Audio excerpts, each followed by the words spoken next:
Okay. So thank you everyone. Welcome everyone. I do welcome all the second semester students to my class, though you haven't yet passed the first semester. And in today's class, I will continue my advice regarding the first semester examination strategy. And I will also talk about, as I've promised, I will discuss some of the model sample questions. What kind of questions can be asked in the examination? This is not a suggestion. আমি পরিষ্কারই আগেই বলেছি এটা কোনো suggestion নয়, কিন্তু এটা একটা idea দেওয়া যে কি কি রকমের প্রশ্ন আসতে পারে। আগের ক্লাসে আমরা লার্নিং ইন ট্রুথ দিয়ে শুরু করেছিলাম। তিনটে হয়তো 10 নম্বরের question we have discussed. In today's class, we will continue after that. কবিতা আমাকে একটু বল যে তোদের কোন কোন তিনটে প্রশ্ন আমি বলেছিলাম, একটু বল, একটু পড়ে দে। স্যার বলছি, বল। Treatment of the theme of love, very good. loving in truth as a love sonnet, hmm. a critical appreciation of Astrophil and Stella. Right, ওই লাভ সনেট আর treatment of the theme of love মোরালেস একই।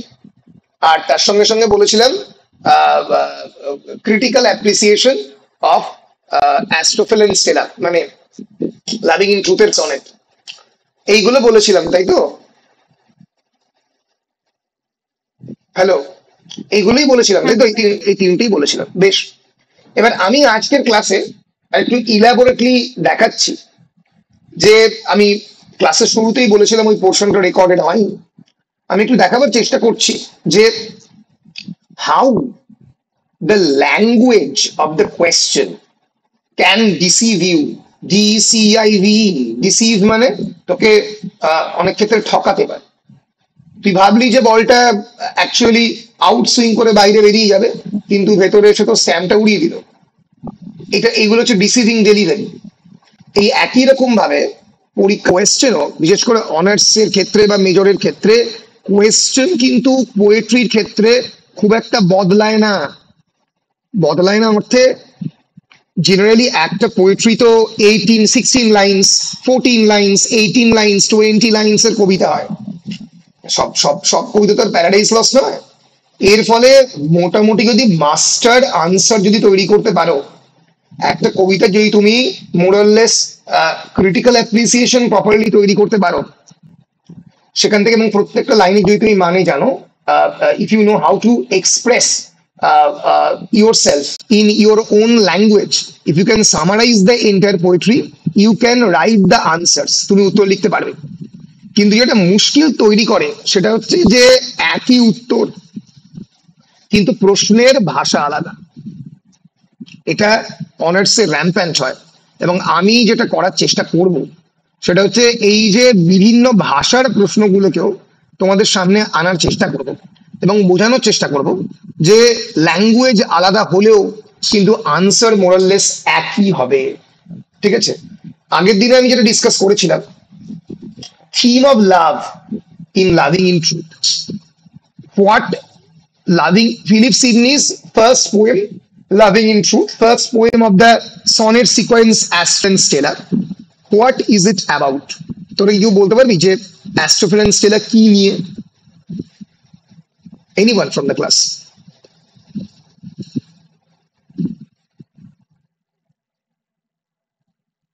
একটু বল, মানে basically জিনিসটা কি নিয়ে?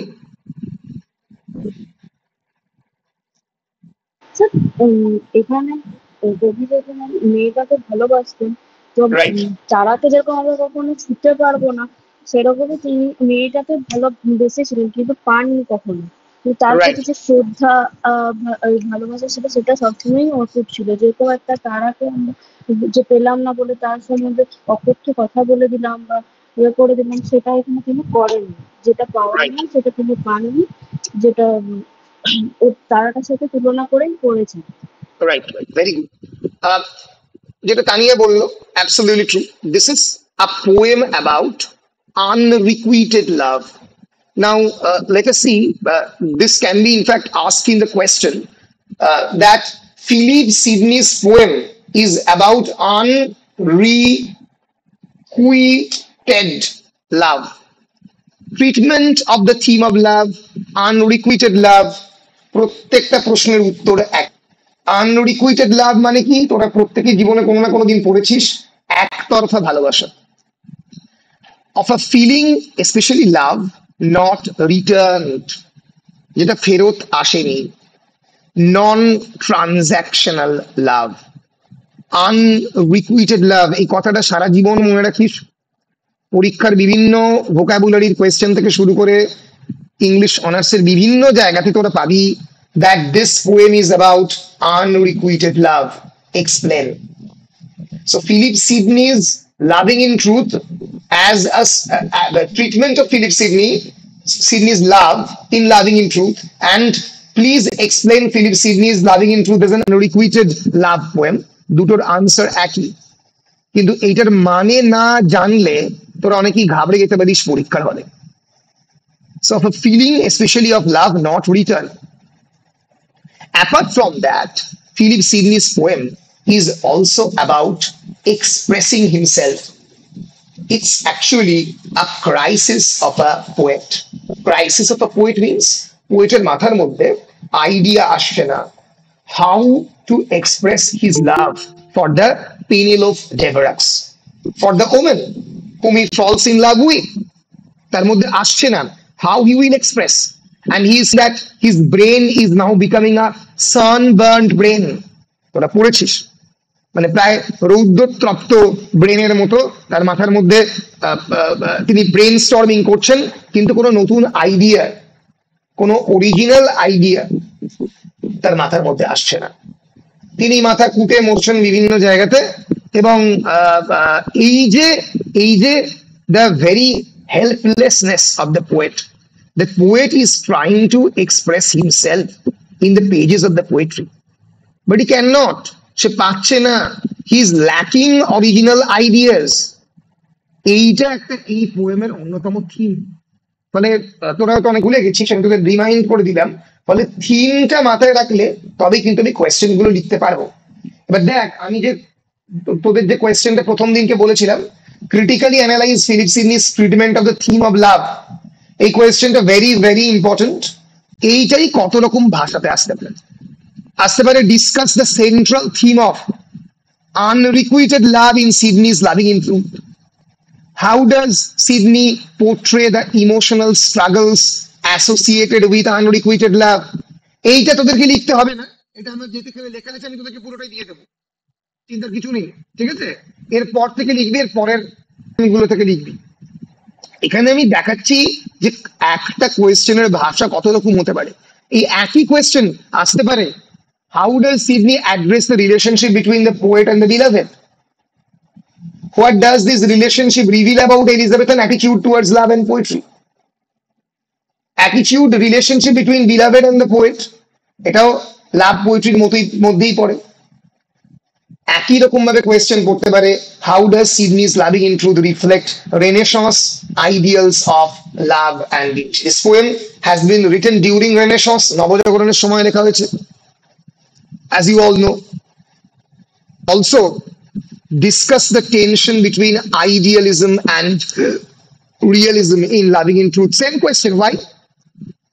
কারণ পোয়েটের কাছে তার beloved is an ideal, একজন আদর্শ, যার কাছে সে পৌঁছতে চায় কিন্তু সে পৌঁছতে পারছে না, unable to reach, hence realism, বাস্তব, পৌঁছতে পারছে না। ফলে এই যে harsh reality of the unrequited, idealize the tension between idealized love and the harsh reality of unrequited affection. ফলে এই treatment of the theme of love, the question is same, but it can be asked in different ways, in various methods, in different language. তোমাকে লাভ পোয়েমের আনসারটাই অনেকগুলো ভাষায় দিতে হবে। বলো, পরিষ্কার কি পরিষ্কার নয়?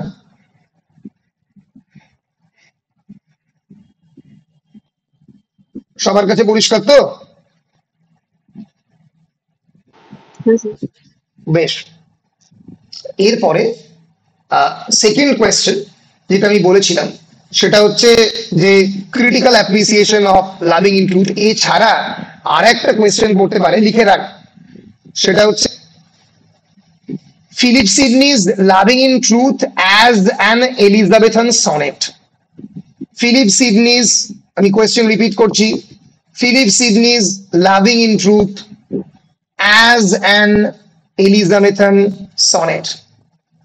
এই কোয়েশ্চেনটাই অনেক রকম ভাষায় আসতে পারে। Analyze the significance of the sonnet, এগুলো সব 10 মার্কসের কোয়েশ্চেন বলছি। Analyze the significance of the sonnet form in Sidney's loving in truth. আমার এখানে কি বলতে হবে? আমার এখানে বলতে হবে যে octave and system, octet is consisted of the 8 lines and sisted is consisted of 6 lines. Octave এবং sisted মিলিয়ে যে সিডনিজ লাভিং ইন ট্রুথ এর যে সনেটের যে structure, how is it contribute to the overall meaning, এরকম কোয়েশ্চেন আসতে পারে। How does the structure of the sonnet contribute to the overall meaning? তাহলে সিডনিজ, আমাকে আগে সনেটের ডেফিনেশন বলতে হবে, what is the definition of the sonnet. তারপর আমাকে সনেটের যে ক্যারেক্টারিস্টিক্স, যে ফার্স্ট 8 লাইনস এর মধ্যে পোয়েট জেনারেলি ফাউন্ডেশনের কথাটা বলে, ফাউন্ডেশন অফ দ্য পোয়েট্রি, এই কবিতার বেসিক আইডিয়া গুলো বলে। In the 6 lines he concludes about poetry. এই যে Petrarchan sonnet sequence, Sydney Petrarchan sonnet sequence more or less follow করেছিলেন। So Philip Sidney is loving in truth as a Petrarchan, following the Petrarchan sonnet tradition, as a Petrarchan sonnet sequence. এইরকম কোয়েশ্চেনও আসতে পারে। How does Sidney's loving in truth reflect the characteristics of the Petrarchan sonnet tradition? Identify and discuss the elements of this tradition in the poem. Question আসতে পারে। ফলে as a sonnet sequence যদি পরীক্ষায় question আসে, আমাকে লিখতে হবে যে sonnet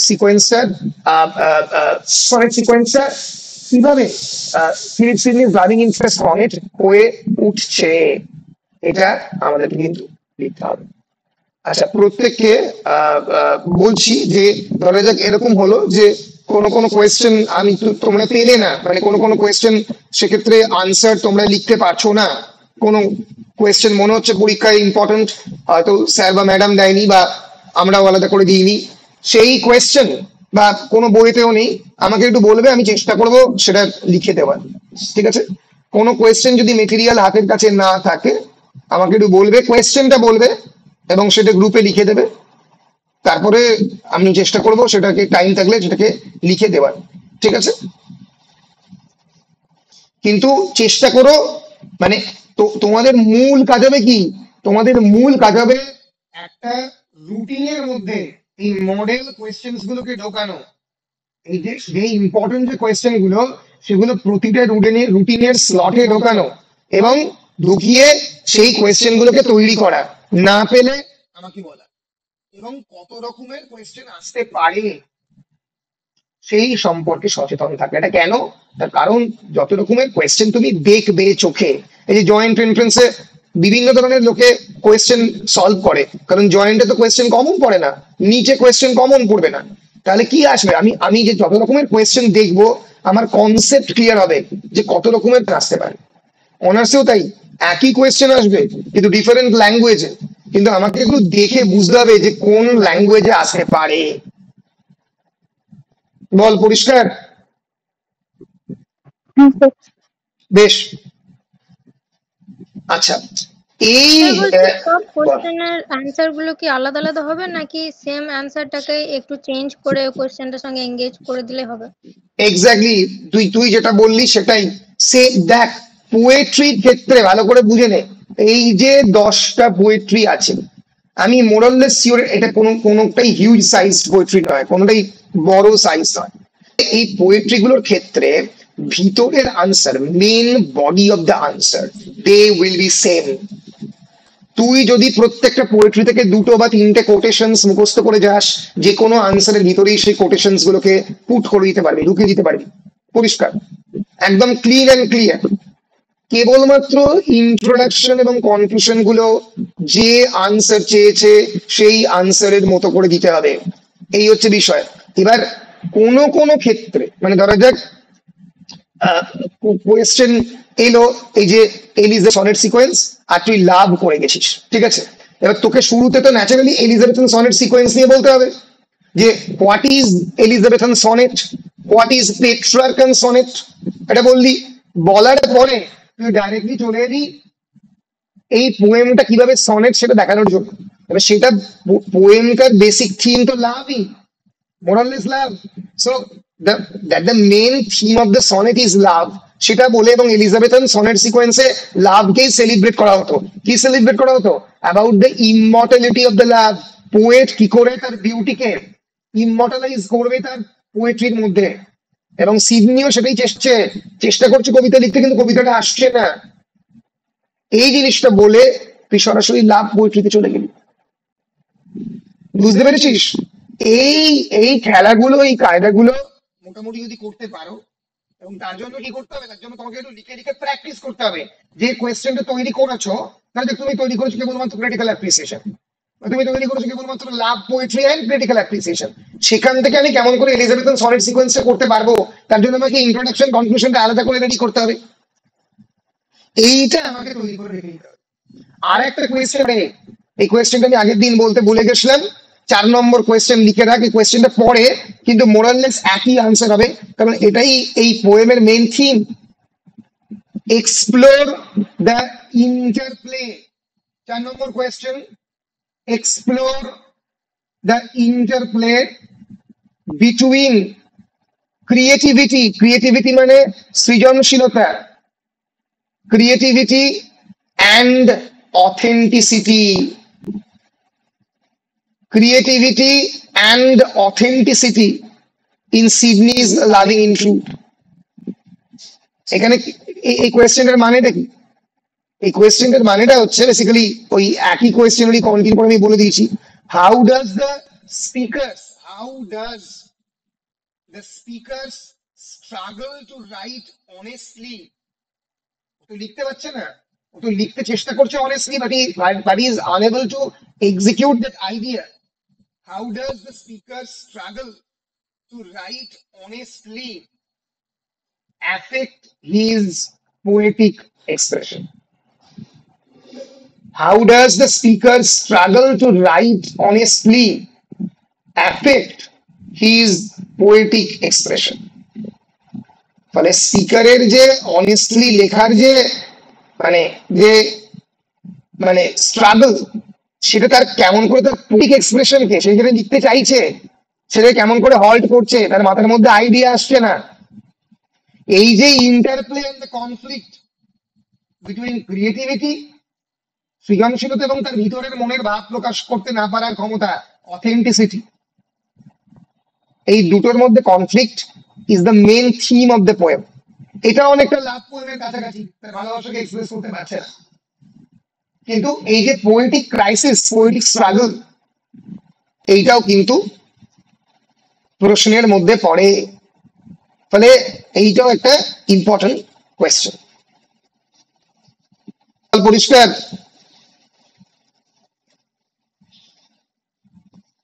Explore the interplay between creativity and authenticity in Sydney's loving in truth. Slash দিয়ে লিখে রাখতে পারিস, speaker struggle to write honestly, how the speaker struggle to write honestly affect his poetic expression. Sir আরেকবার বলুন। Like how does the speakers SPAKERS speakers struggle, STRUGGLE struggle to write HONESTLY honestly affect AFFECT দেখতে পাচ্ছিস স্ক্রিনে, his poetic expression, his poetic expression, EXPRESSION.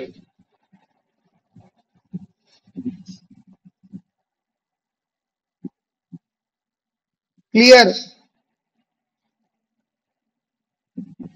Clear কিনা?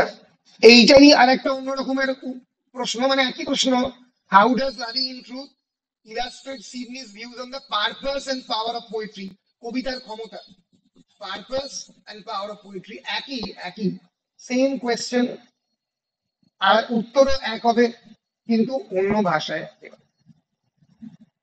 এই মোরাললেস তোদের বড় question. এবার আমি চলে আসছি 5 মার্কসে।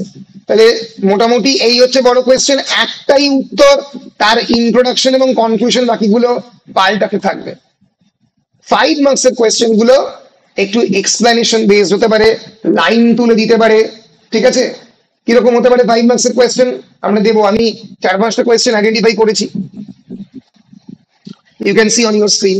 First, analyze the role of the muse in loving in truth.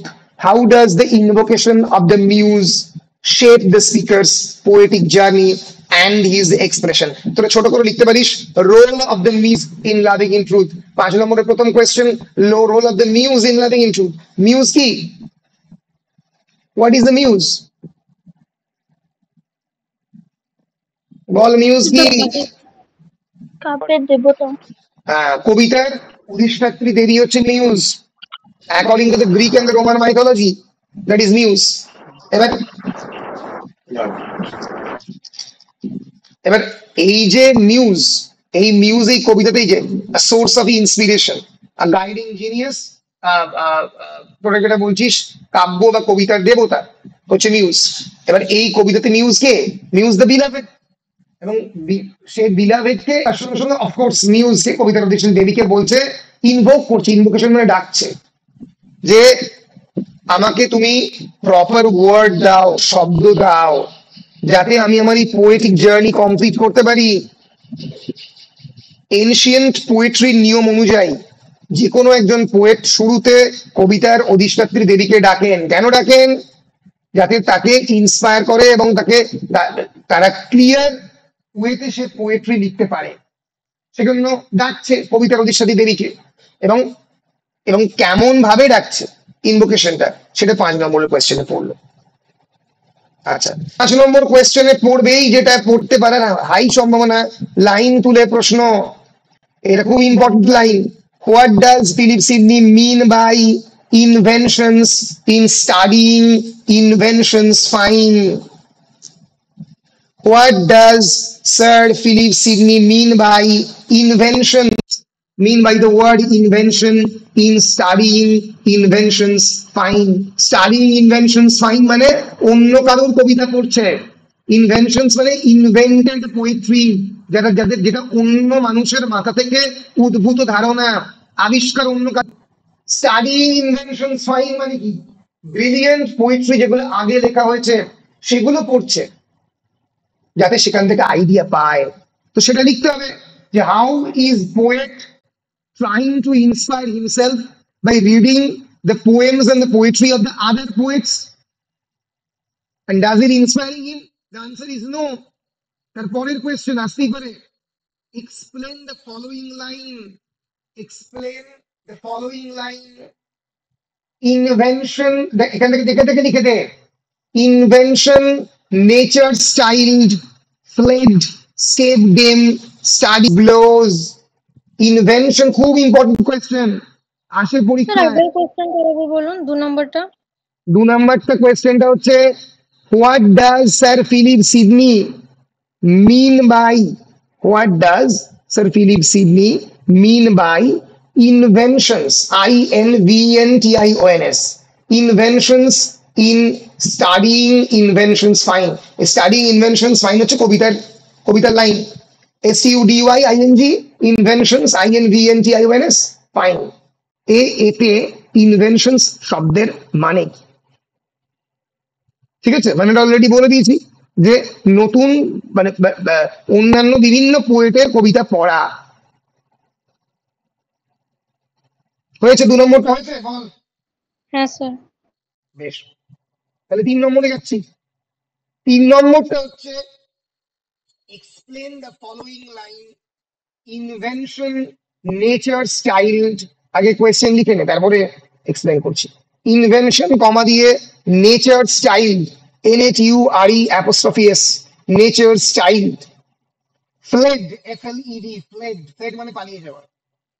Fled, escaped them, escaped them মানে সৎ মেয়ে, escaped daughter, escaped them, STEPDANE, escaped them, studies blows, স্টাডির মার খেয়ে পালিয়ে গেছে ইনভেনশন, যে প্রকৃতির সন্তান। বল, লিখেছিস? Explain the following line. Invention, nature's child, fled, save them, studies blows. বেশ, থ্যাংক ইউ। এবার এটার উত্তরটা কি হবে? আমি আমি আমি তো কেবলমাত্র প্রশ্ন নয়, আমি উত্তরটা অল্প অল্প করে ডিসকাস করে দিচ্ছি, যাতে মাথার মধ্যে অন্তত আমার বলার সঙ্গে সঙ্গে কবিতাটা আরেকবার রিওয়াইন্ড হয়। না হলে তোরা বাড়িতে সবই ভুলে গেছিস, এইটা যাতে না হয়। আচ্ছা, invention, nature style, fled, step dame, study's blows, এটা মানেটা হচ্ছে ইনভেনশন হচ্ছে প্রকৃতির সন্তান, যেটা অরিজিনালি এটা পোয়েটের ভিতর থেকে বেরোয়। এবং fled, step dame, study's blows, এবং স্কেপ দেম মানে কি, যে হচ্ছে যারা হচ্ছে স্কেপ ডটার, সেই স্টাডির মার খেয়ে পালিয়েছে। ইনভেনশন যে প্রকৃতির সন্তান, সে স্টাডির মার খেয়ে পালিয়েছে। এই এই যে লাইনটা, এটাকে এক্সপ্লেন করতে গেলে বলেছে, explain the following line. Invention, nature style, fled, step them, studies blow, স্টাডির মার খেয়ে নেচারের সন্তান পালালো। অর্থাৎ কবিতা, কবিতা is the spontaneous overflow of the powerful feelings. It is the spontaneity, spontaneity মানে স্বতঃস্ফূর্ততা, এটা অটোমেটিক্যালি ভিতর থেকে বেরোবে। কেউ বিরাট পড়াশোনা করে কবি হতে পারে না। প্রচুর 10-12টা আমি জন মিল্টন, উইলিয়াম শেক্সপিয়ারের কবিতা পড়ে কবি হয়ে গেলাম, এটা ইটস আ রেয়ার থিং, এটা হয় না। রাইম স্কিমের কনসেপশন ভিতর থেকে, স্ট্রাকচার আসে, এটা ভিতর থেকে আসে। তো এইটাই এখানে কবি এক্সপ্লেন করার চেষ্টা করেছেন। দেখে নিস, আমার বইতেও আছে, আমি স্টাডি মেটেরিয়ালও দিয়ে দিচ্ছি, মানে স্যারেরাও দিয়েছেন। এই invention, nature style, fled, step dame, study's blows, এটা এক্সপ্লেন করা আছে, দেখে নিবি। আমি একবার জাস্ট দেখিয়ে দিচ্ছি। এই যে ধরা যাক আমার বইয়েতে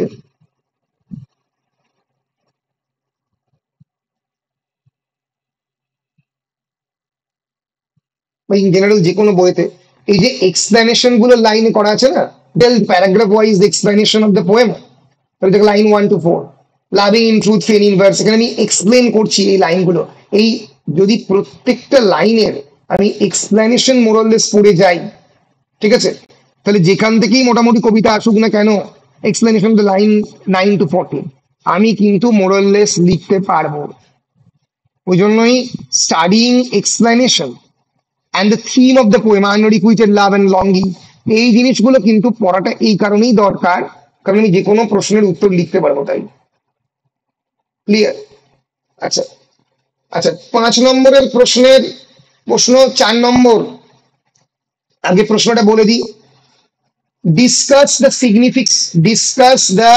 significance of the speakers, discuss the significance of the speakers attempt, ATTEMT, attempt to find fit words, attempt to find fit words মানে সঠিক শব্দ, to express his emotions. So the speaker is trying to find fit words to express his emotion. এইটাই আরেকটা অন্যভাবে আসে, how does this quest মানে খোঁজা, how does this quest reflect, quest for words, how does this quest, QUEST, reflect the challenges of artistic creation, challenges of artistic creation, একটা সত্যিকারের আর্টের creation, সেইটার কোয়েস্ট, সেটা সেই শব্দের পিছনে যে খোঁজা, এটা কেমন করে চ্যালেঞ্জ করা হচ্ছে। how does this quest reflect the challenges of artistic creation?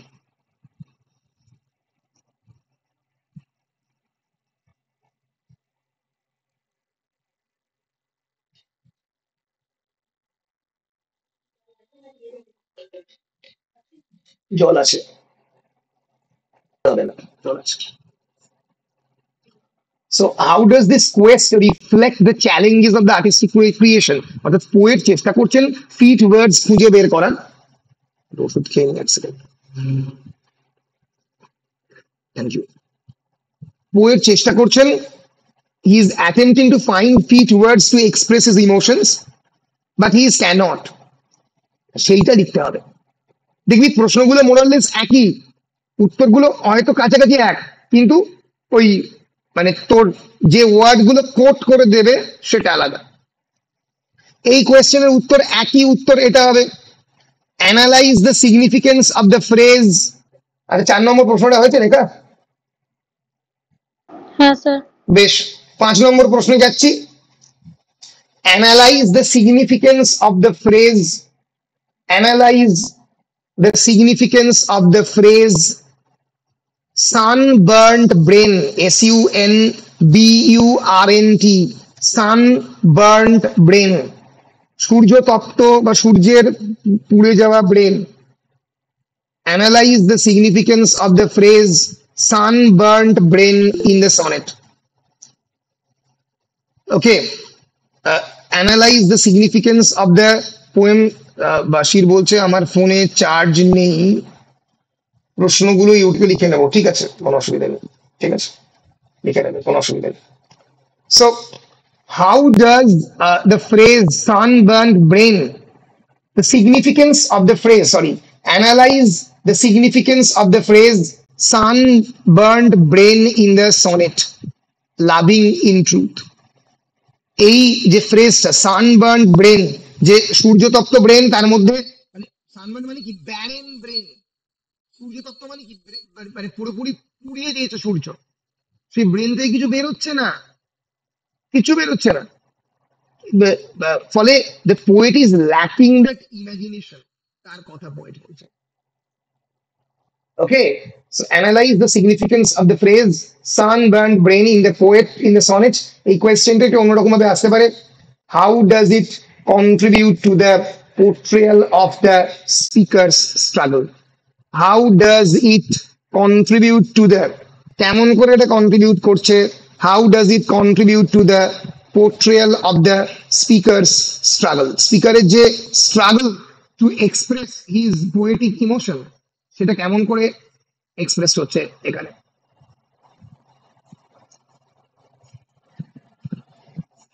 পাঁচ কোয়েশ্চেন হলো। স্যার দাঁড়ান। বেশ, analyze the significance of the phrase sunburnt brain, sunburnt, sunburnt brain in the sonnet.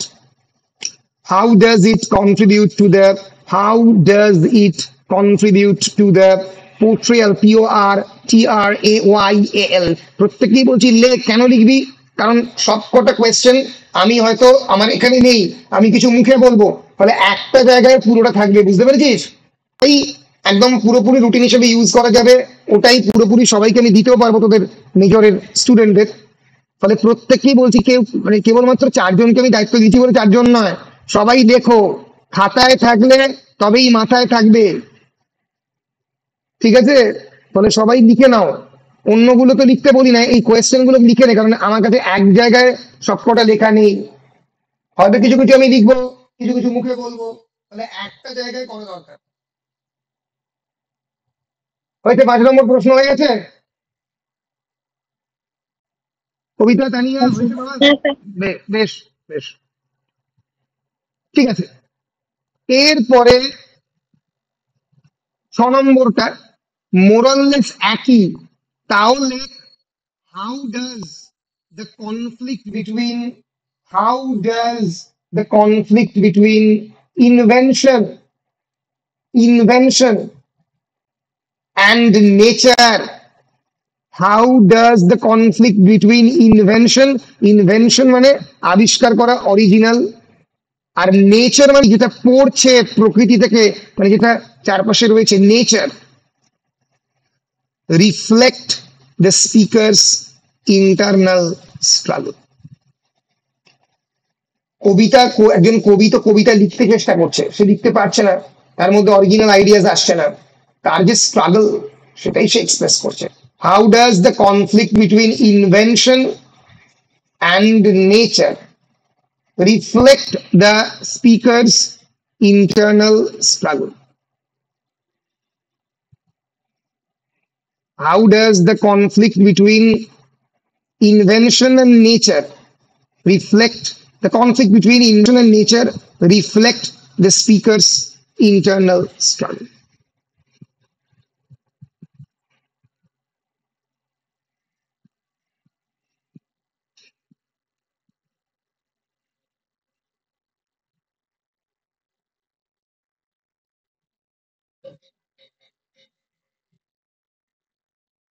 ফলে স্পিকারের যে নিজস্ব ইনভেনশন এবং নেচার, এই দুইয়ের মধ্যে যে কনফ্লিক্ট, তার কথা এখানে বলা হয়েছে। আচ্ছা, 5 নম্বর এবং 10 নম্বরের কোয়েশ্চেন বললাম। আচ্ছা, 2 নম্বরের কোয়েশ্চেন বলা কিন্তু সম্ভব নয়, তার কারণ সত্যি 2 নম্বরের কোয়েশ্চেন যে কোনো লাইন থেকে আসতে পারে। ফলে আমি প্রতিটা স্টুডেন্টকে বলবো, নাম্বারের কোয়েশ্চেনের জন্য তোমরা মৌমিতা ব্যানার্জির বই তো কনসিডার করতে পারোই, সেখানে অনেকগুলো 2 নম্বরের প্রশ্ন রয়েছে। আমার বইতে অনেকগুলো 2 নম্বরের কোয়েশ্চেন রয়েছে, কনসিডার করতে পারো।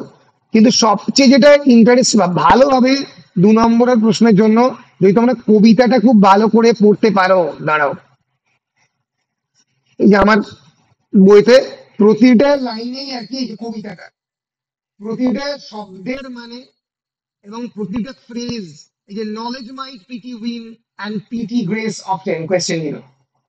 জ্ঞান এখানে আমি pleasure might cause a read, আমি যে কবিতা লিখবো সেই তার ফলে যে প্লেজার রিলেটেড হবে সেটাকে সেই কবিতাটা পড়তে বাধ্য করতে পারে। রিডিং মাইট মেক হার নো, এবং পড়ার ফলে সে জানতে পারবে, আমার নলেজ পেতে পারবে কি ব্যাপারে, about my painful situation that I have fail in love with her. And knowledge might pity win. And this knowledge that I fell in love with her can cause pity. তার মনের মধ্যে হয়তো এক ধরনের পিটি তৈরি করতে পারে। পিটির exact Bangla হচ্ছে এমপ্যাথি বা sympathy. And pity grace often, এবং পিটি থেকে আলটিমেটলি গ্রেস, গ্রেস মানে হচ্ছে expression of some form of empathy. হয়তো আমার প্রতি তার সদয় হলো সে, এবং সে হয়তো গ্রেস আমি পেতে পারি, গ্রেস, তার গ্রেসফুলনেস। এই যে প্রতিটা লাইন যদি আমি পড়ি, তবেই আমি 2 নম্বরের প্রশ্নের উত্তর দিতে পারবো। 2 নম্বরের প্রশ্ন অনেক রকম ভাবে আসতে পারে। এই যে ধরা যাক নিউজের কোয়েশ্চেনটা আসতে পারে। আচ্ছা, এরকম আসতে পারে, analyze the significance of the phrase sunburn brain. 5 নম্বরের প্রশ্ন 2 নম্বরও আসতে পারে। How does it contribute to the portrayal of the speaker, বলতে হবে sunburn brain conveys the speaker's mental exhaustion. 2 নম্বরের জন্য ছোট্ট 2 লাইনে লিখতে হবে, conveys the speaker's mental exhaustion, portraying the creative process as demanding and draining due to the in search for words. এই যে পোয়েটিক প্রসেস, আমি কবিতা লিখছি তো হিউজলি ডিমান্ডিং, ভেতরটা পুরো খোকলা হয়ে যাচ্ছে, আমি পুরোপুরি ভিতরটাকে উজাড় করে দিচ্ছি। Draining due to the intense search of the words and ideas, আমি ওয়ার্ডস এবং আইডিয়াস যে সার্চ করছি তার জন্য। ফলে এই যে সানবার্ন ব্রেন সিগনিফাই করছে এটাকে। আচ্ছা, প্রতিটা প্রতিটা শর্ট কোয়েশ্চেনের ক্ষেত্রে আমি একটা আইডিয়া বলে দিচ্ছি, সবাই মাথার মধ্যে একটু দেখে নেবে। সেটা হচ্ছে যেটা কোয়েশ্চেনে পড়তে পারে, সেটা হচ্ছে সনেটের যে রাইম স্কিম, সেটা বুঝতে পেরেছো? রাইম স্কিম কিন্তু পড়তে পারে প্রতিটা সনেটের, লিখে রাখতে পারো rhyme scheme in short question, ABBA, BBA, CD, CD, এইরকম লিখতে হবে।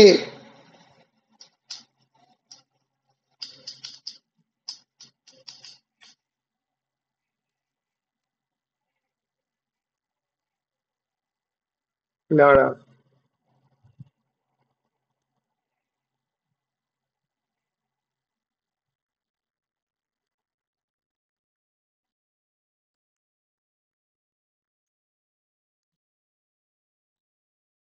এই যে আমি পরিষ্কার লিখে, তোরা লিখে নিতে পারিস যে অ্যাস্ট্রোফিল এন্ড সেলার, স্টেলার যে সনেট সিকোয়েন্স ফলো করা হয়েছে, দাঁড়া তো 3টে ছিল, কোনটা ফলো করেছে?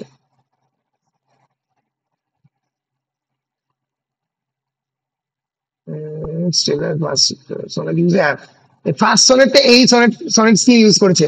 A B A B A B A B, CD CD E E, A B A B A B A B, CDCDEE কোন রাইম স্কিমে অ্যাস্ট্রোফেল এন্ড স্টেলার first sonnet loving in truth feign in verse লেখা হয়েছিল? প্রথমটা AB A B A B AB CD C D E E. তোরা নিজেরাও যে কোনো কবিতার রাইম স্কিম খুব সহজেই বার করতে পারবি, ভেরি ইজি। সো এই যে এ, তারপরে বি, পেন বি ধরলাম, তারপরে শো এর সঙ্গে রাইম কার করছে? নো। তাহলে এ A B A, obtain B. বুঝতে পেরেছি? অবটেনের সঙ্গে পেনের, তাহলে এ বি এ বি। তারপরে দেখ উ, উর সঙ্গে কার হচ্ছে? ফ্লো। আবার এ বি, এটা টেনের সঙ্গে brain, A B A B. এইরকম করে সনেট সিকোয়েন্স বার করতে হয়। বুঝতে পেরেছিস? টেনের সঙ্গে ব্রেনের করছে, যে মুহূর্তে অন্য ওয়ার্ড চলে এলো স্টে, সেই মুহূর্তে সি হয়ে গেল, সে এর সঙ্গে ওয়ে। ফলে এইরকম ধরনের কোয়েশ্চেন, শর্ট কোয়েশ্চেন আসতে পারে। শর্ট কোয়েশ্চেন অনেক রকমের আসতে পারে, টেক্সট ভালো করে করতে হবে। শর্ট কোয়েশ্চেন কমন পাওয়া মুশকিল, কমন পেতে পারে, কিন্তু ওরকম ভাবে সাজেশন দেওয়া বা এক ধরনের মডেল কোয়েশ্চেন সেট করে দেওয়া শর্ট কোয়েশ্চেনের ক্ষেত্রে মুশকিল। যত বেশি কোয়েশ্চেন করে যাবে তত বেশি কোয়েশ্চেন কমন পাবে। ক্লিয়ার কি ক্লিয়ার নয়? হ্যাঁ স্যার। বেশ বেশ, এরপরে আমি যেটা যাচ্ছি সেটা হচ্ছে আমি দ্বিতীয় কবিতায় চলে যাচ্ছি, শেক্সপিরিয়ান সনেটে চলে যাচ্ছি। আচ্ছা, শেক্সপিরিয়ান সনেটে যাওয়ার আগে আমাকে তোমরা একটু 2 মিনিট ব্রেক দাও, আমি জাস্ট একটু ওয়াশরুম থেকে আসছি।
তোরা কি, হ্যালো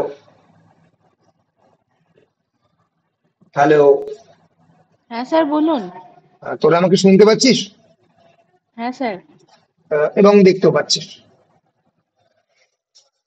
রাইট, দেখতেও পাচ্ছিস তো? হ্যাঁ স্যার। দেখতে পাচ্ছিস? দেখতে পাচ্ছিস, বেশ। Sorry for the interruption. We will now move into the Shakespeare's sonnet.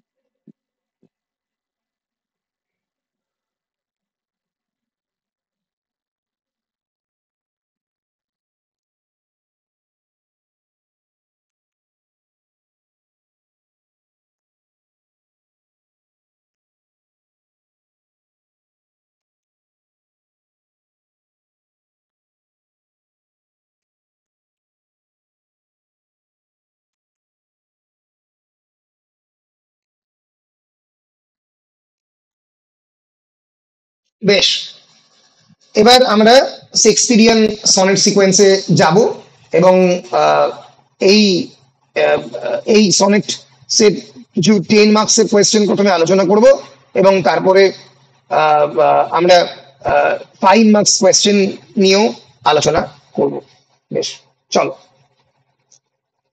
আচ্ছা, প্রথমে লেখো 10 marks question, Shakespeare sonnet number 29, William Shakespeare sonnet number 29। আমরা একবার সনেটের একবার টেক্সট 1 মিনিট খুলে নেব। This is the sonnet text.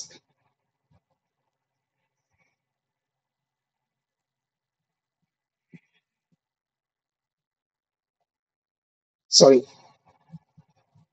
অনেকটা লেখা আছে তো। The name of the sonnet is When in Disgrace with Fortune and Men's Eyes.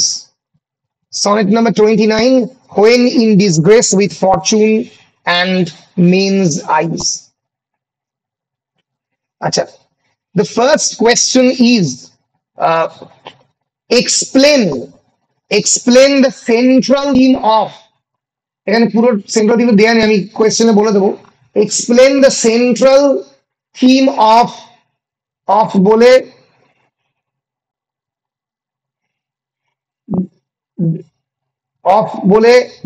the transformative power of love, the transformative power of love. Explain the central theme of the transformative, transformative transformative power of love. Transform power মানে যেটাকে সম্পূর্ণ, যেটা বদলে দেয়, যেটা বদলে দিতে পারে এরকম ভালোবাসার ক্ষমতা। Transformative power of love and the feeling of despair. এই গল্পে এই পার্টিকুলার সনেটের মধ্যে ফিলিং অফ ডেসপেয়ার মানে disappointment, and the feeling of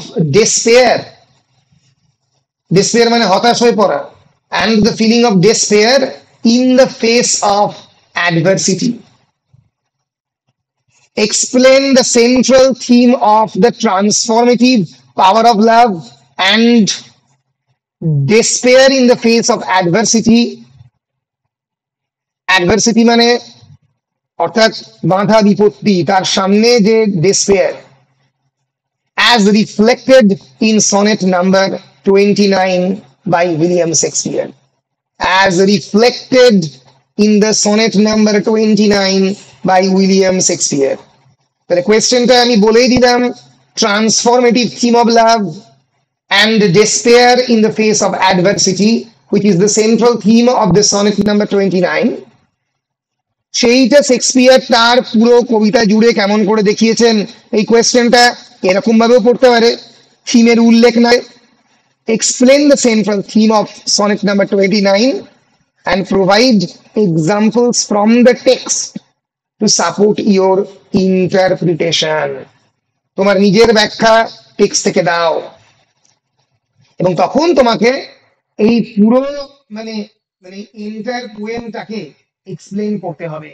This is actually a 14-line poem which delves into the speaker's sense of alienation and discontent. Alienation মানে একা হয়ে যাওয়া, discontent মানে সে অসন্তুষ্ট নিজেকে নিয়ে। Ultimately revealing how thought of a beloved, because he is very much concerned about his beloved individual, can serve as both a source of solace মানে সান্ত্বনা, এবং self-worth. ফলে it is also a love sonnet. It is also a love sonnet. এবং সেখানে কেমন করে ভালোবাসা মানুষকে বদলে দিতে পারে, মানুষের চিন্তা ভাবনা, থট প্রসেসকে কন্ট্রোল করতে পারে, তার কাহিনী হচ্ছে এই সনেট নাম্বার 29। বলো, ক্লিয়ার? রিফ্লেক্টের পর কি বললেন? বলো বাবা, আরেকবার বল। কোশ্চেনটা রিফ্লেক্টের পর কি বললেন? As reflected in sonnet number 29 by William Shakespeare. As reflected in the sonnet number 29, SONNET, sonnet number 29 by William Shakespeare.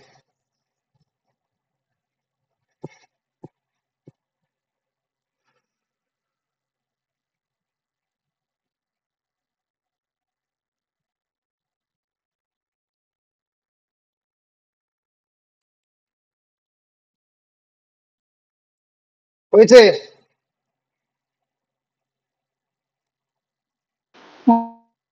বেশ, আচ্ছা, এই আর একটা প্রশ্ন উঠতে পারে, যেহেতু মানে আমি আগেই বলেছি এই কোয়েশ্চেনটার উত্তর কিন্তু মোরালেস একই। তার কারণ ভালো করে দেখ আমি কি বললাম, কবিতার থিম কি, transformative power of love and despair in the face of adversity. ফলে একদিকে যেরকম ভালোবাসার ক্ষমতার কথা বলা হয়েছে, যেরকম the poem is pessimistic, very much optimistic at the beginning, but at the same time the poem is also pessimistic at the end. কারণ গল্পের শেষের দিকে, মানে এই কবিতার শেষের দিকে, the poet is feeling there is of course an inner feeling of burden, যে পোয়েট নিজের ভালোবাসাকে প্রপারলি এক্সপ্রেস করতে পারছেন না, তার যে ভার তিনি যে ফিল করছেন তার কথা এখানে বলা আছে। ফলে এই কোয়েশ্চেনটা পড়তে পারে, compare and contrast, compare and contrast. Sir oblique দিয়ে লিখবো। অবলিক দিয়ে লেখো, compare and contrast the speaker's feelings in the beginning, the speaker's feelings in the beginning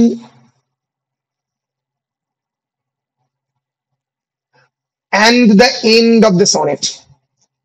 Compare and contrast মানে তুলনা করা, about what, the speaker's feelings at the very beginning of the sonnet, sonneটের শুরুর দিকে, and at the end of the sonnet. এই কোয়েশ্চেনটাই অন্যভাবে আসতে পারে, এটা লিখতে হবে না, জেনে রাখ। How does the speakers perspective, perspective মানে কি রে,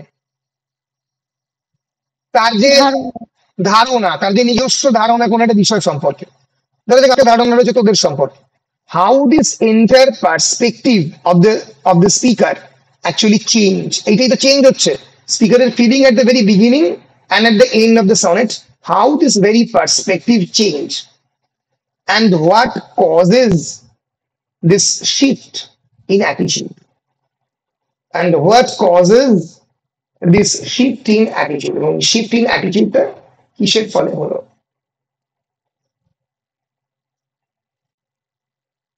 How does the speaker's perspective change and what causes this shift in attitude?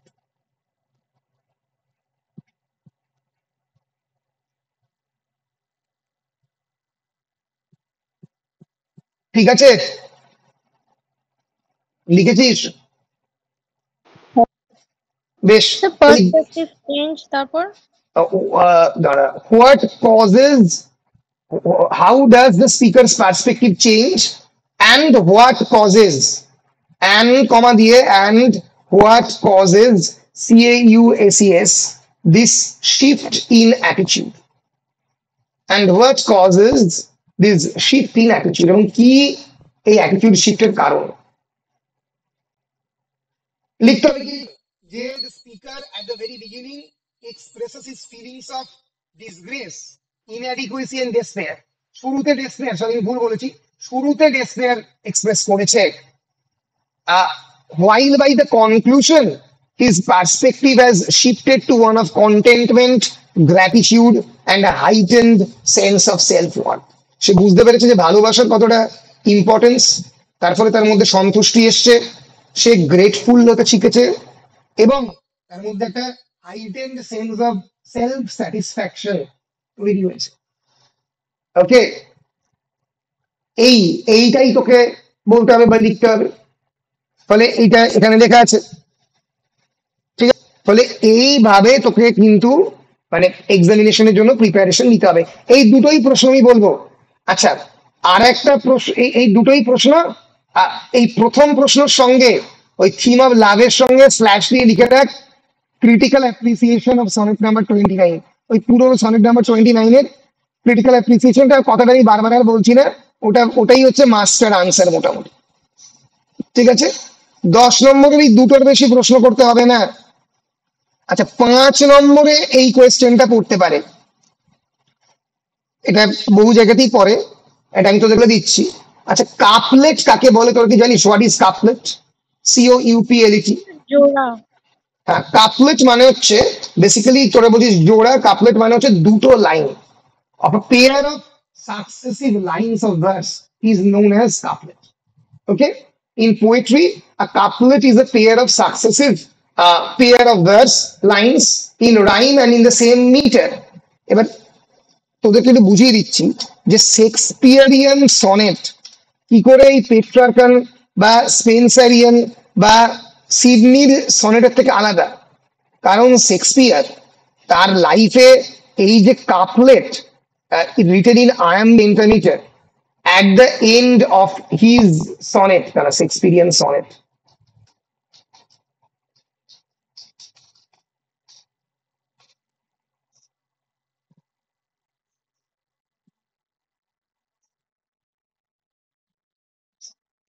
যে কোনো শেক্সপিয়ারিয়ান সনেট কি করে অন্যান্য এলিজাবেথান সনেটের থেকে ডিফারেন্ট, এটা আমি দেখিয়ে দিচ্ছি। এই দেখ, শেক্সপিয়ারিয়ান সনেটে কিন্তু অক্টেভ এবং সিস্টেট থাকে না, যেটা অন্যান্য সনেটে থাকে, যেটা সিডনির মধ্যে পেয়েছিস। থাকে কি থাকে? থাকে quatrain, Q U A T R A I N, তোরা জানিস মনে হচ্ছে, quatrain. Shakespearean sonnet is generally followed by 3 quatrains followed by 1 couplet. Quatrain মানে 4 লাইনের 3টে ভার্স, 4 লাইনের 3টে ভার্স দিল, 3 4 12, 12 পরে 13 14 একটা কাপলেট দিয়ে দিল, 14 লাইনের কবিতা সনেট। ঠিক আছে? সো এই কোয়েশ্চেনটাও যদি শর্ট কোয়েশ্চেনে পড়ে, how Shakespearean sonnet is different from the Sydney sonnet, তো বলতে হবে যে it is not consisted of octave and sisted. Generally it is consisted by 3 quatrains followed by 1 couplet, pair of 2 successive lines. এবার question যে সময় পড়ে 5 নম্বরে, সেটা হচ্ছে what characterizes Shakespearean couplet. Shakespearean couplet কাকে বলে? বলতে হবে when the final words in each line of a couplet have the same ending sound, the couplet is known as a rhymed couplet. And a rhymed verse was common in Shakespeare's works, particularly in Shakespearean couplet. Generally Shakespeare তার সবসময় closing লাইনসে 2 line rhyme করে বলে। এই যে এখানে এরকম বলা হয়েছে, pity the world or else this glutton be to eat the world's due by the grave and thee. এইরকম ভাবে সনেট নাম্বার 29-এও the concluding couplet, which consisted of the final 2 lines, serves a powerful, often surprising resolution to the themes and emotions expressed.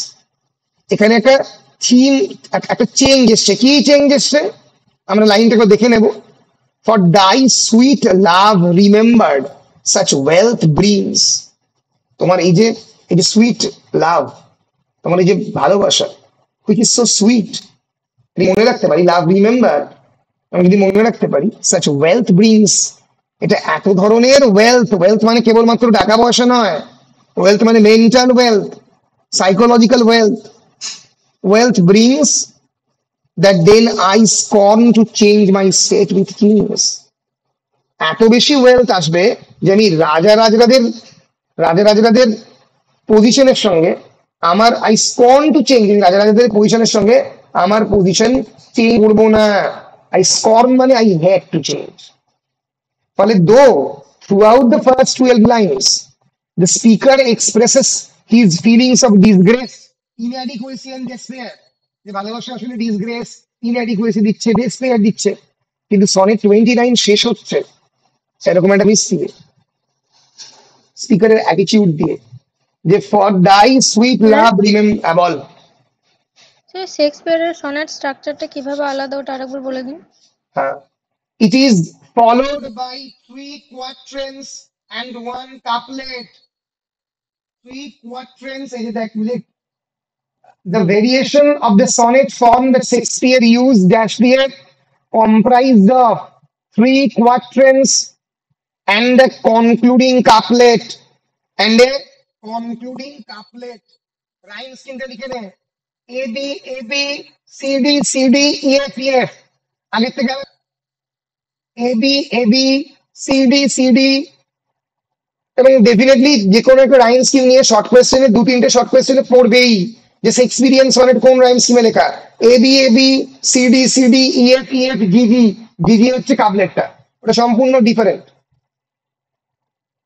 AB AB, CD CD, EF EF, GG, that is the rhyme scheme of the Shakespearean sonnet. It is different from the Sydney's sonnet, Petrarchan sonnet sequence. Sydney's rhyme scheme তার থেকে আলাদা। মনে থাকবে? AB AB, CD CD, EF EF, GG. কোনো জায়গায় ভুলে গেলে, ধরো যাক এখন ভুলে গেলি, আবার ভিডিওটা এনে ওই, এখন ধরো যাক ভিডিওর কত নম্বর সময় চলছে, ওই 1 ঘন্টা 30 সেকেন্ড চলছে, মানে জাস্ট 1 ঘন্টা হয়েছে, ওই 1 ঘন্টাটা খুলে দেখে নিবি।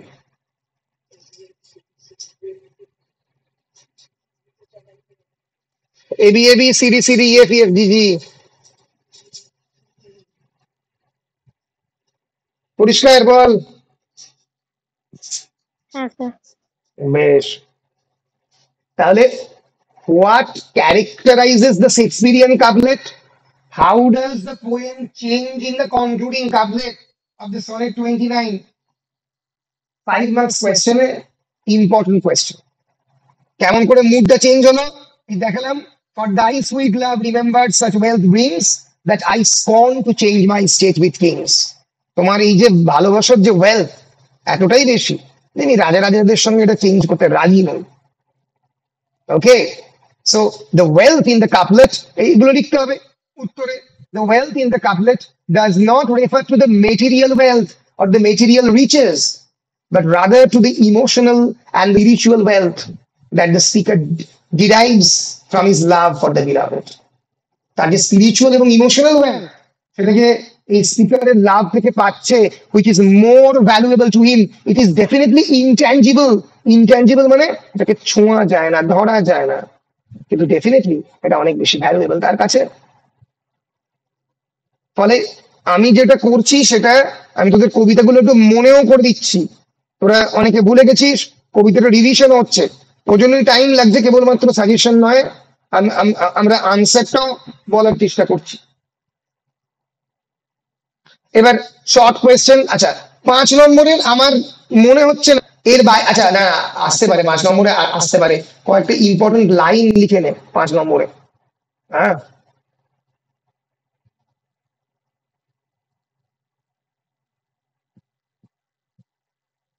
ও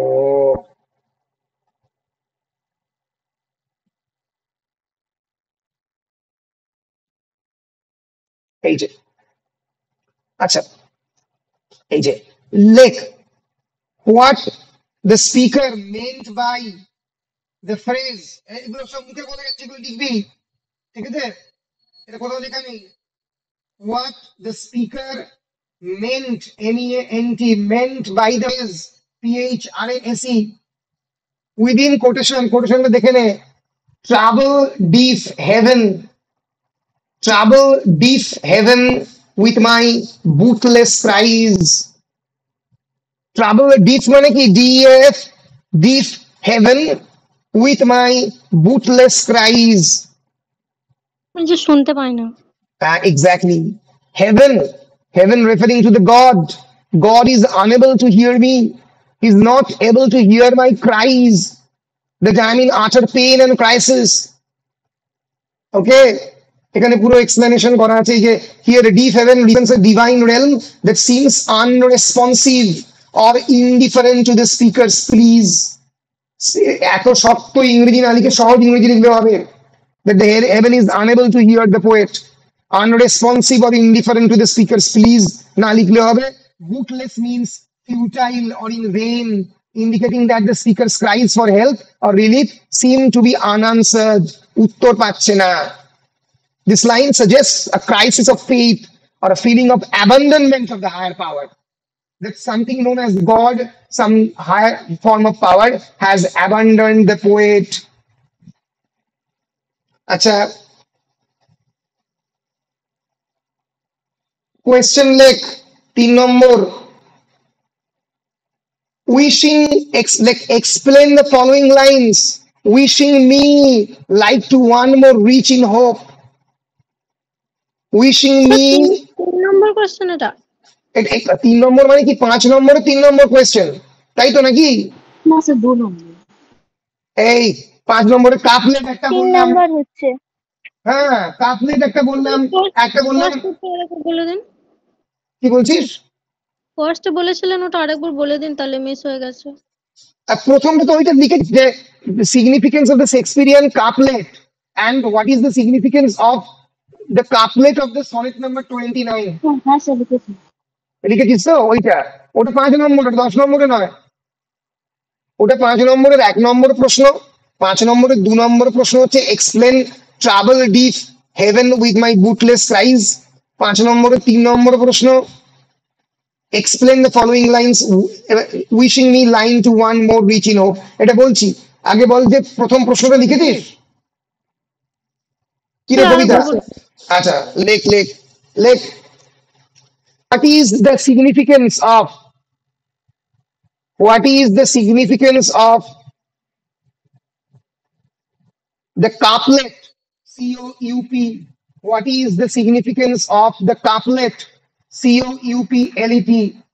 Couplet in Shakespearean sonnet.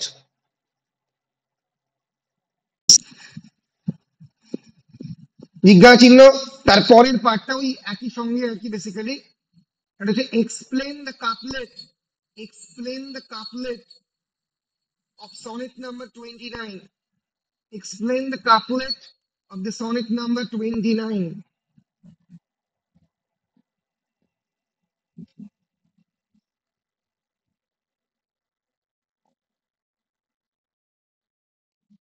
Done sir.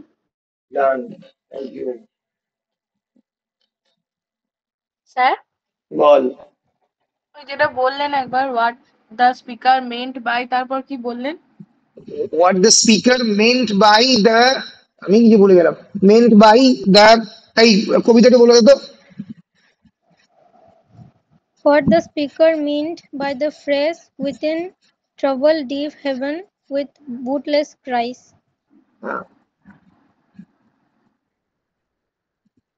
Deep heaven, আচ্ছা 3 নম্বর question explain the following line. Explain the following line বলে কোলান দিয়ে wishing me like to one more rich in hope. Wishing me like to one more rich in hope.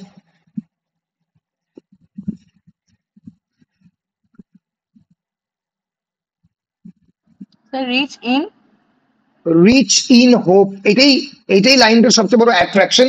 Rich তো লোকের টাকাতে হয়, কিন্তু হোপে কি হয়, যেটা আশাতে। The word rich here doesn't refer to the material, but rather to the abundance of hope or the positive outlook. That I'm hoping that this love will work out, but it is not working out. And positive outlook that the speaker lacks. স্পিকারের positive Outlook এখানে নেই। Speaker বলতে যে আমি আশা করছি, জানি না কি হবে, করছি। So more rich in hope. So explain the, speaker কি বলছে, আমি কেবলমাত্র মানে আশাতে, খালি আশাতেই বড়লোক হচ্ছি। কথা হচ্ছে না, আশাতে বাঁচে চাষা, কখন বৃষ্টি আসবে, কিন্তু আদৌ বৃষ্টি এলো না। সো এই লাইনটাকে এক্সপ্লেন করতে বলছে।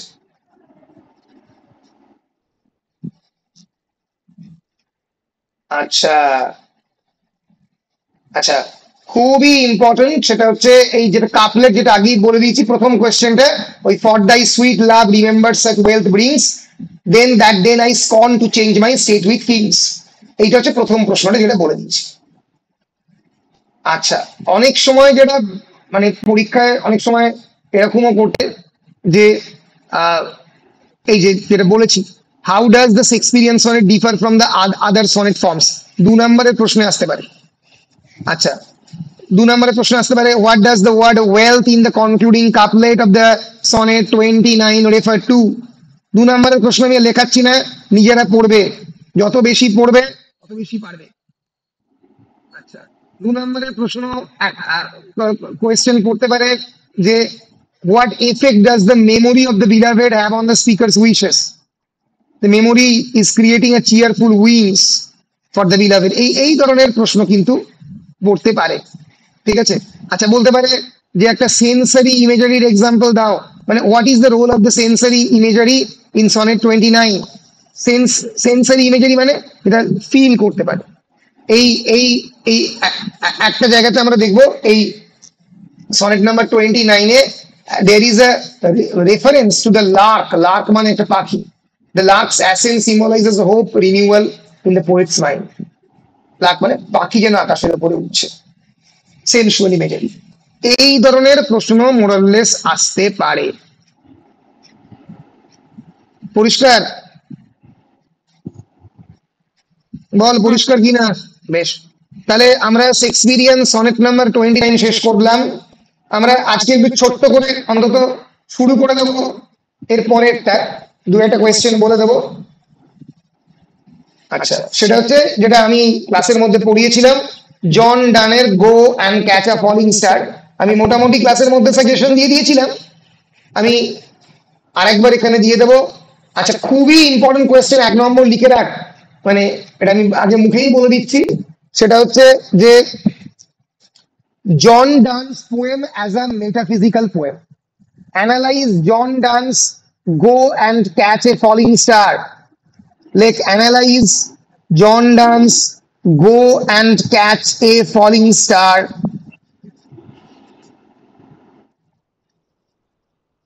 as a metaphysical poem।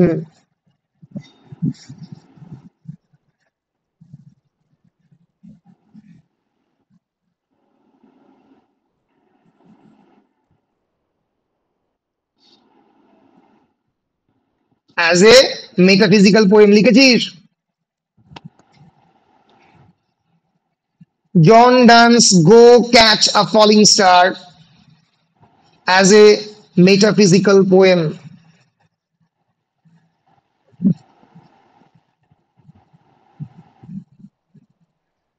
Urmi পরে জয়েন করলি নাকি? হ্যাঁ স্যার। বুঝেছি, তোদের একটু অসুবিধা হলো আজকে। এবার আমিও তো মানে জানতাম না যে নঈম স্যার হঠাৎ করে মানে ক্লাসটা মিস করবেন, এরকম ঘটনা ঘটবে, ওই জন্য আমি নিয়ে নিলাম আর কি। ঠিক আছে, পুরোটাই রেকর্ড থাকবে, নো প্রবলেম। ওকে, আর কবিতা, তারপরে রূপসা, তানিয়া এরা সবাই লেখালেখি করছে, রমা এরা সবাই লিখছে, ফলে ওদের থেকেও পেয়ে যাবি। বেশ, আচ্ছা, এই কোয়েশ্চেনটাই অ্যাজ এ মেটাফিজিক্যাল পোয়েম আসতে পারে আরেকটা অন্য ল্যাঙ্গুয়েজে, এরকম আসতে পারে, analyze the use of the Literary devices. আস্তে আস্তে বলছি, analyze the use of Literary devices such as metaphysical conceit, such as এই কোয়েশ্চেনে কিন্তু মানে 5 নম্বরও আসতে পারে, what is the metaphysical conceit. Analyze the use of literary devices such as metaphysical conceit and irony। Metaphysical conceit and irony in John Donne's Go and Catch a Falling Star। In John Donne's Go and Catch a Falling Star।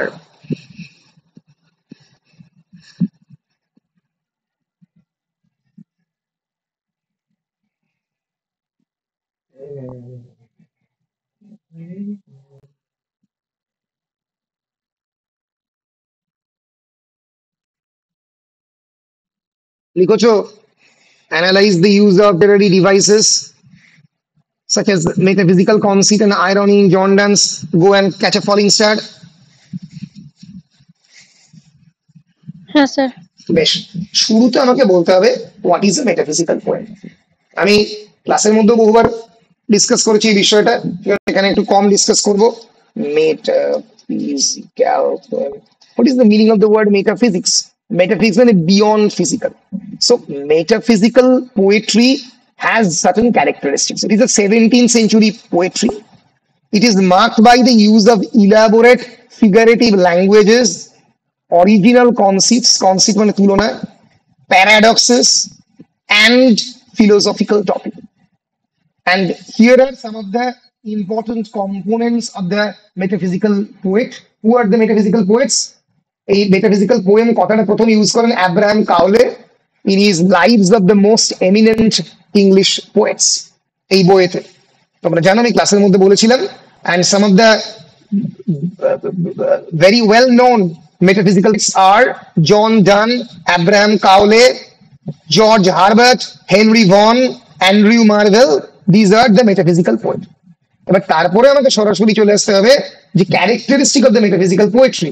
তার মধ্যে একটা হচ্ছে metaphysical conceit, অদ্ভুত অদ্ভুত তুলনা। For instance, in the very first stanza, the poet compares his quest for the faithful woman to an impossible task of catching a falling star. একটা faithful woman, বিশ্বাসী নারী পাওয়া, একটা ক্যাচিং আ ফলিং স্টার, একটা falling star আকাশ থেকে পড়ছে ধূমকেতুর মতো, তাকে ধরার মতোই শক্ত। These are the metaphysical concept. তারপরে সেকেন্ড স্টানে আমরা দেখছি মর্নিং রোজের সঙ্গে তুলনা করছে, আয়রনিতে তুলনা চলছে, এই যে love a woman but believe not all, ভালোবেসো কিন্তু তাকে বিলিভ করো না, ভালোবাসোতে বিলিভ করো না, এটা কি করে সম্ভব?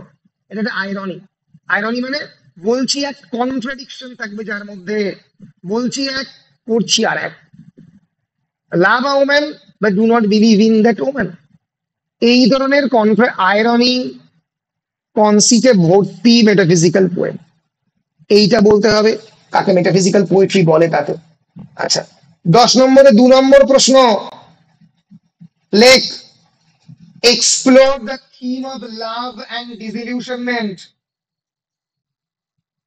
Explore the theme of love and disillusionment in John Donne's Go and Catch a Falling Star.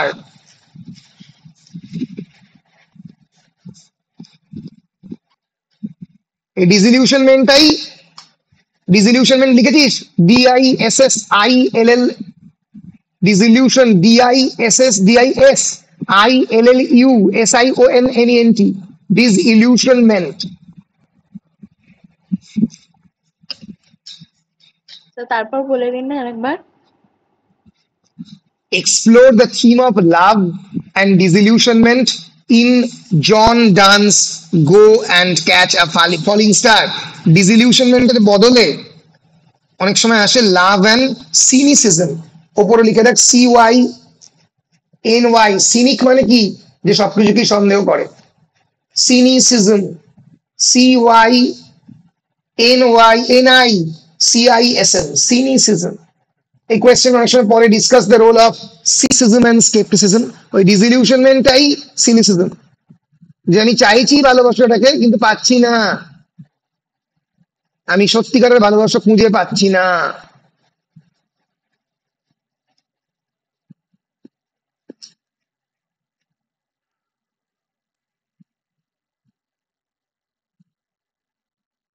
তাহলে মেটাফিজিক্যাল পোয়েট্রি আর theme of love and disillusionment. আমি আর ক্রিটিক্যাল অ্যাপ্রিসিয়েশন কথাটা বারবার লিখছি না, ওই মোরাললেস ওই লাভটাই হচ্ছে, ওই থিম অফ লাভ এন্ড ডিসইলিউশনমেন্টটাই ক্রিটিক্যাল অ্যাপ্রিসিয়েশন বলা যেতে পারে। ঠিক আছে, বল পরিষ্কার? হ্যাঁ স্যার। বেশ, এইবার আমরা 5 নম্বরের প্রশ্নে আসবো। লেখ 5 মার্কস কোয়েশ্চেন।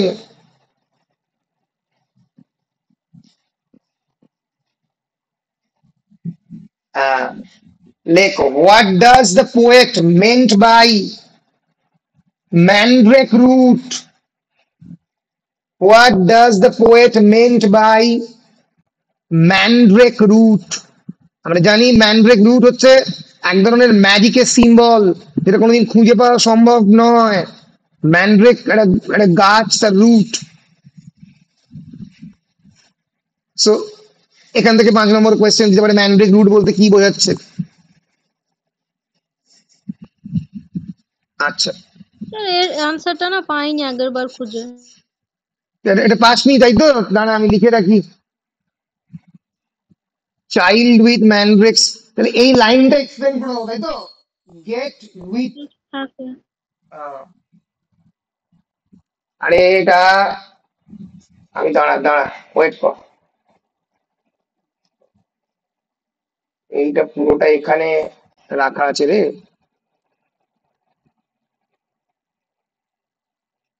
এই যে নে স্ক্রিনশট নে কবিতা, বাকিরাও। Get হয়ে গেছে। with a child a mandrake root, an equally impossible task. Mandrake roots which takes a human-like shape as it grows. Mandrake root human-like shape নেয় যত বড় হয়, were believed to scream when pulled from the ground and were associated with dark magic and witchcraft. Witchcraft এর সঙ্গে associate করা হয়, dark ম্যাজিকের সঙ্গে, চট করে খুঁজে পাওয়া যায় না। And the speaker asks the listener to impregnate a mandrake root to make it conceive a child. Get get with child a mandrake root, এবং একটা ম্যান্ড্রেক রুটের থ্রু দিয়ে অ্যাজ ইফ একটা সন্তানের জন্ম দাও। The mandrake produced flowers that develop into fruit, which is known as Hatton's apple. This image is a body horror nightmare. এবং মানে সেটান যে প্যারাডাইস লস্টের বিখ্যাত চরিত্র এবং বাইবেলের চরিত্র, এটা বলা হয় যে অ্যাডাম এবং ইভকে স্বপ্নে সেটান এসেছিল, এবং সেটান এসে অ্যাডামকে ওই অ্যাপেল থেকে, অ্যাপেলের গাছ থেকে অ্যাপেল খাইয়েছিল, যার ফলে human being they fell from the heaven.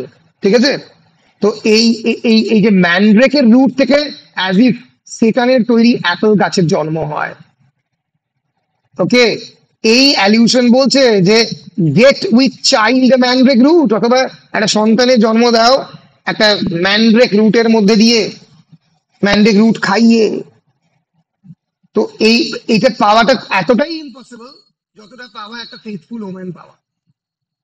ঠিক আছে, এই কম্প্যারিজন, অদ্ভুত অদ্ভুত কম্প্যারিজন বারবার পোয়েট করেছে। চল, লিখেছিস? হ্যাঁ স্যার। বেশ, 5 নম্বরের কোয়েশ্চেনে আসতে পারে যে explain the lines who cleft the Devil's foot.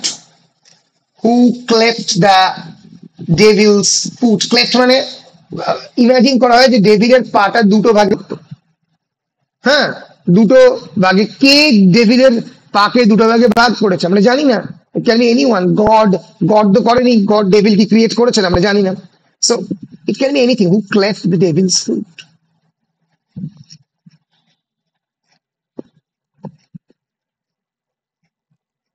এই লাইনটাকে এক্সপ্লেন করতে হবে। এই স্ক্রিনশট নিয়ে নিতে পারিস। The reference to the cleft in the devil's foot underscores the speaker's curiosity about the origins of the devil's physical form, providing insight into the speaker's interest in understanding the whimsical and enigmatic aspects of existence. বুঝেছিস? এই যে enigmatic aspects of existence, এই যে আমাদের জীবনের যে অদ্ভুতুরে মানে existence, life তো এনিগম্যাটিক, লাইফ তো সিম্পল নয়। এবং কারণ এই লাইফ একদিকে গডও আছে, একদিকে ডেভিলও আছে। এই ডেভিলের জন্ম কি করে হলো? সো এই এনিগম্যাটিক অ্যাসপেক্টস অফ এক্সিস্টেন্স তাই।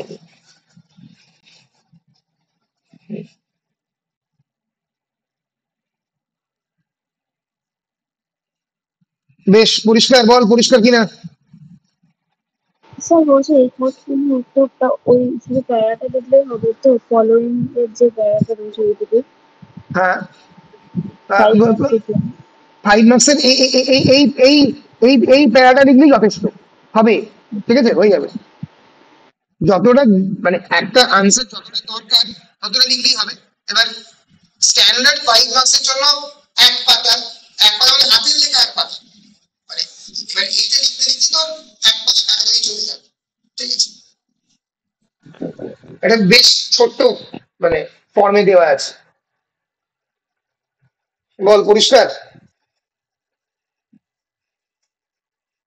বেশ, আচ্ছা, এরপরে আর কি আসতে পারে? হ্যাঁ, রাইড, লেখ রাইড। এটা কত নম্বর প্রশ্ন? 5 নম্বর। এটা কত নম্বর প্রশ্ন রে? 3 নম্বর। 3 নম্বর প্রশ্ন। Ride 10,000 days and nights. Ride 10,000 days and nights.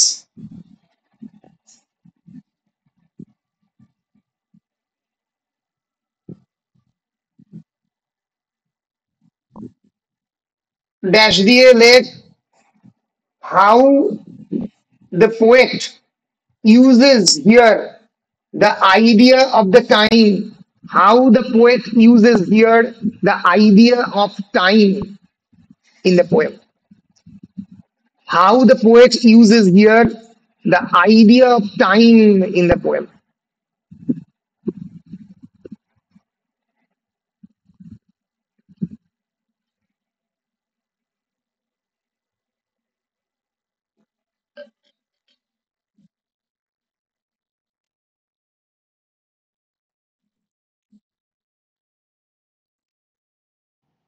Sir বল আরেকবার বলুন না, how the poet uses the idea of time, time, time in the poem, uses the idea of the time in the following lines, sorry, in the previously quoted lines, ride 10,000 days and nights, এইখানে এটা কাকে imagine করছে যে মানে as if সত্যিকারের নারীকে খুঁজে পেতে গেলে 10,000 দিন এবং রাত্রি পেরোতে হবে। এটা কি সম্ভব? সম্ভব নয়, এটা হাইপারবোল। 10,000 ডেজ এন্ড নাইটস কি হাইপারবোল, বাড়িয়ে বলা। তো লাস্টেরটা বুঝতে পারলাম না, এই time in the previously quoted, PREVIOUSLY, previously quoted, QUOTED, quoted lines, মানে যেটা আগে কোট করা হয়েছে, previously quoted lines। আচ্ছা আচ্ছা, এইটাও 5 নম্বরে আসতে পারে। express the significance of the line, go and catch a falling star, go and catch a falling star।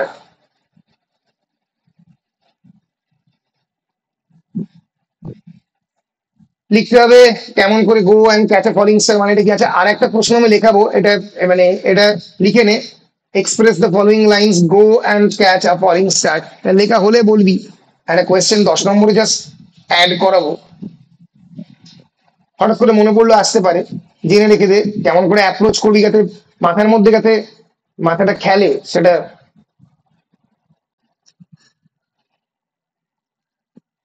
এটা লিখেছিস? হ্যাঁ স্যার। বেশ, এইবার 10 নম্বরে একটা অ্যাড করে রাখ, significance of the title of John Donne's poem Go Catch a Falling Star। শুধু significance of the title লিখলেই হবে। সেক্ষেত্রে তোকে এই পুরো কবিতাটার ক্রিটিক্যাল অ্যাপ্রিসিয়েশনই লিখবি, কিন্তু শুরুতে লিখতে হবে ওই যে লাইনটার যে significance, go and catch a falling star, এইটা কেন একটা অ্যাপ্রোপ্রিয়েট টাইটেল হয়েছে। Discuss the significance of the title of John Donne's poem Go Catch a Falling Star।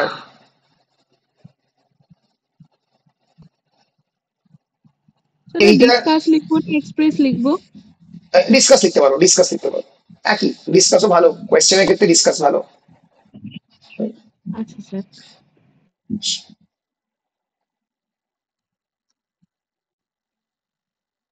বেশ, so significance of the title of the poem John Donne's Go and Catch a Falling Star। বেশ, এই হচ্ছে মোটামুটি আমি বলবো যে question. এবার এর বাইরে তো কোয়েশ্চেন তো হাজার হাজার আসতে পারে, আমাকে তো এটা মোটি একটা একটা কি বলে মানে প্যাটার্ন মেনে চলতে হবে। এবার এবার এবার এই কোয়েশ্চেন 2 নম্বরে কোয়েশ্চেন আসতে পারে, how does Donne use the metaphor of catching a falling star in the poem. Catching a falling star is a symbol, the metaphor to emphasize the impossibility of finding constancy or reliability in love. You will never be able to find consistency in love। Question আসতে পারে, ধরা যাক, what does the speaker suggest about likelihood of fulfilling his advice to catching a falling star? It is impossible to catch a falling star। আচ্ছা, what is the rhyme scheme of go and catch a falling star? A B C C B। each stanza consisting of 6 lines, প্রত্যেকটা stanza 6 লাইনের, এরকম করে অনেকগুলো, মনে হচ্ছে পাঁচ, 4 6 24, 4টে না 5টা স্টানজা আছে, একবার দেখে নিতে হবে। A A B C C B, rhyme scheme sir করতে এখানে পারে। রাইম স্কিমটা অন্য আছে। এটা কোথায় রাইম স্কিমটা? ও রাইম স্কিমটা কোথায় আলাদা দিয়েছিলাম আমি? দাঁড়া, তাহলে আমি ভুল লিখেছি।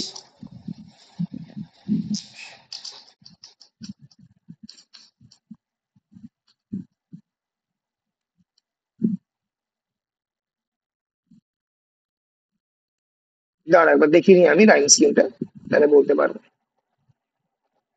এ বি এ এ এ স্টার আর, হ্যাঁ ঠিকই আছে।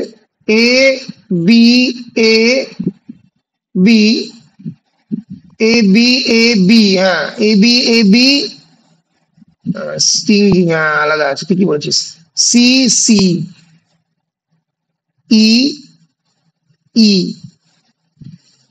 ফাইন্ড রুট, ফাইন্ড উইন্ড, না ফুট উইন্ড, উই মাইন্ড, ইয়ার লেখ, লেখ রাইমস লিখে নে। এ বি এ বি লিখেছিস? A B A B C C, A B A B C C D D E, D D E, তাহলে কি বললাম? লাস্টেরটা ডি হবে না? তিনটেই ডি। ও সরি সরি, হ্যাঁ D D D, sorry sorry, D D D D, ঠিক। Find win mind, D D D D, triple D. তাহলে একবার আমাকে পড়ে শুনিয়ে দে, লিখলি।